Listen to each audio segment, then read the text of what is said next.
Iba't ibang ahensya ng pamahalaan ang naghahanda na sa magiging epekto ng Bagyong Ramil, partikular nga po sa Bicol Region. Yan ang ulat ni Karen Bernadas ng PIA Bicol. Karen? Alinsunod sa direktiba ni Pangulong Ferdinand R. Marcos Jr. na tiyakin ang kaligtasan at kalusugan ng mga Pilipino sa panahon ng kalamidad, agad na kumilos ang Department of Health upang maghanda ng mga tulong medikal para sa maapektuhan ng Bagyong Ramil sa rehiyon ng Bicol. Nakahanda na ang gamot na nagkakahalaga ng higit 11.2 million pesos upang gamitin sa mga nangangailangan.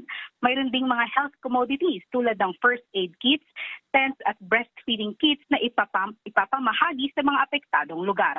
Kasama rin sa mga inihanda ang malinis na tubig at mga water containers. Bukod dito, nakaantabay na rin ang mga emergency response teams upang agad na makapaghatid ng serbisyong medikal at pangkalusugan sa mga nasalanta. Kaugnay nito, iniulat na ng Office of Civil Defense ang higit 7,000 pamilya o katumbas ng 21,945 individual na nakalikas kasabay sa banta ng bagyo.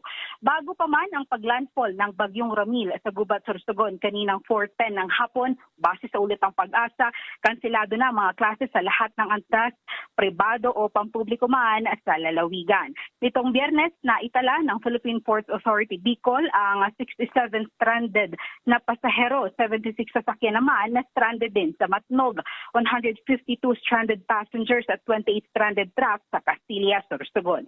Mayroon ding 363 stranded individuals sa Tabaco Port.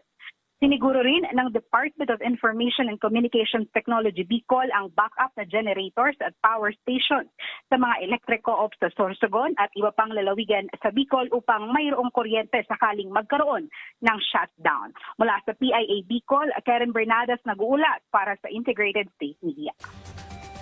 Salamat, Karen Bernadas, at ingat.